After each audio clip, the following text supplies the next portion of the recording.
राधे राधे। श्री हरिदास श्री कुंज बिहारी। कैसे हैं आप सभी लोग? कान्हा जी की कृपा से आप सभी लोग अच्छे होंगे। तो हमारी श्री जी के दर्शन कर लीजिए और हमारे श्यामलला के ठाकुर जी के दर्शन कीजिए हमारे। और नन्हे किशु भी रेडी होकर के बैठे हैं आराम से। आज 29 अक्टूबर है। 29 अक्टूबर से आज से कार्तिक मास स्नान हो गया है और हमने कार्तिक मास स्नान भी किया था भोर में। और सभी लोग आप कार्तिक मास स्नान कर सकते हैं और इसी में ही दीपदान भी किया जाता है। तो हम कार्तिक मास का महात्म्य कथा अध्याय सुनाते हैं। हम कथा स्टार्ट करते हैं।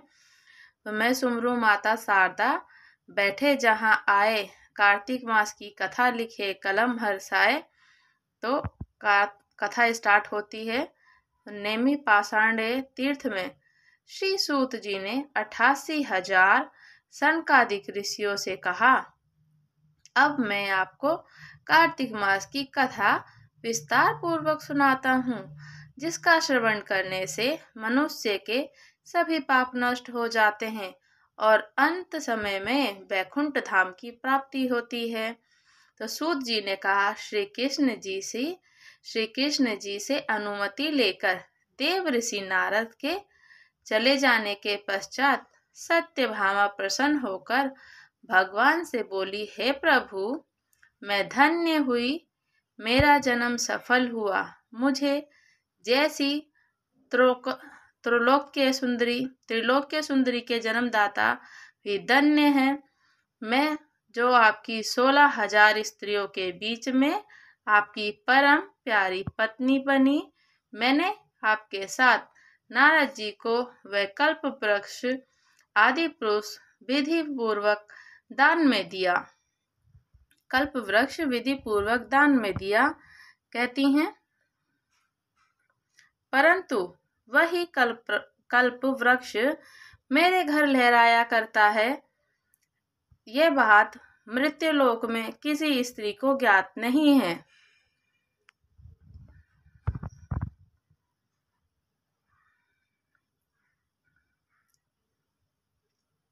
हे त्रिलोकीनाथ, मैं आपसे कुछ पूछने की इच्छुक हूँ। आप मुझे कृपा कार्तिक महात्म्य की कथा विस्तार पूर्वक सुनाइए, जिसे सुनकर मेरा हित हो और जिसके करने से कल्प प्रत्यन भी आप मुझसे विमुख न हो। सूत जी आगे बोले, सत्यभामा के ऐसे वचन सुनकर श्री कृष्ण ने हंसते हुए सत्यभामा का हाथ पकड़ा और अपने सेवकों को वहीं रुकने के लिए कहकर विलास युक्त अपनी पत्नी को कल्प वृक्ष के नीचे ले गए। फिर हंसकर बोले, हे प्रिय, 16,000 रानियों में से तुम मुझे प्राणों से सम्मान प्यारी हो।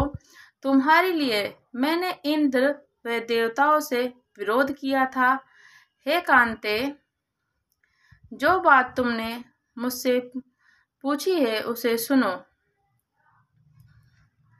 एक दिन श्री कृष्ण सत्यभामा की इच्छा पूर्ति के लिए गरुड़ पर सवार होकर इंद्रलोक जाकर कल्प वृक्ष मांगा। इंद्र द्वारा मना किए जाने पर इंद्र ने एवं गरुड़ में घोर संग्राम हुआ और गोलोक में भी गरुड़ जी गौओं से युद्ध किया। गरुड़ की चोंच की चोट से उनके कान और पूंछ कटकर गिरने लगे, जिससे 3 वस्तुएं उत्पन्न हुई। कान से तंबाकू, पूंछ से गोभी और रक्त से मेहंदी बनी। तो इन तीनों का प्रयोग करने वाले को मोक्ष नहीं मिलता। तब गौओं ने भी क्रोधित होकर गरुड़ पर वार किया, जिससे उनके 3 पंख टूटकर गिर गए। इनके पहले पंख से नीलकंठ, दूसरे से मोर और तीसरे से चकवा चकवी उत्पन्न हुए। हे प्रिय, इन तीनों का दर्शन करने से शुभ फल प्राप्त हो जाता है। और यह सुनकर सत्यभामा ने कहा, हे प्रभु, कृपया मुझे मेरे पूर्वजन्मों के विषय में बताइए कि मैंने पूर्व जन्म में कौन कौन से दान व्रत जप नहीं किए हैं और मेरा स्वभाव कैसा था, मेरे जन्मदाता कौन थे और मुझे मृत्यु लोक में जन्म क्यों लेना पड़ा। मैंने ऐसा कौन सा पुण्य कर्म किया था जिससे मैं आपकी अर्धांगिनी हुई। श्री कृष्ण ने कहा, हे प्रिय, अब मैं तुम्हारे द्वारा पूर्व जन्म में किए गए पुण्य कर्मों को विस्तार पूर्वक कहता हूँ और उसे ध्यान पूर्वक से सुनना। पूर्व समय में सतयुग के अंत में मायापुरी में अत्रि गोत्र में वेद वेदांत का दाता ज्ञाता देव शर्मा नामक एक ब्राह्मण निवास करता था।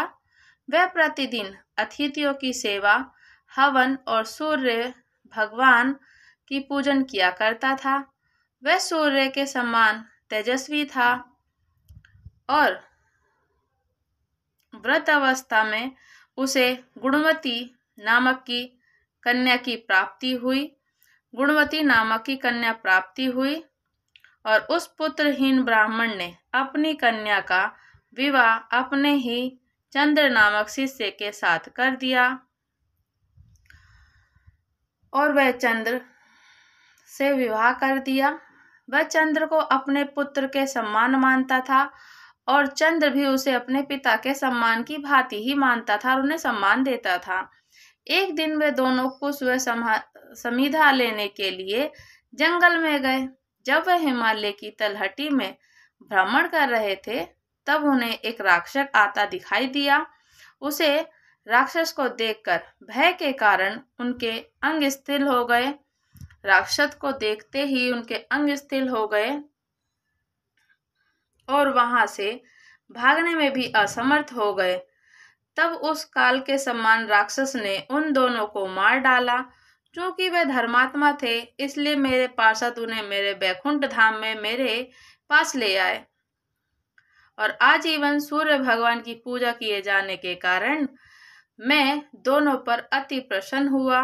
गणेश जी, शिव जी, सूर्य जी और देवी, इन सब की पूजा करने वाले मनुष्य को स्वर्ग की प्राप्ति होती है और मैं एक होता हुआ भी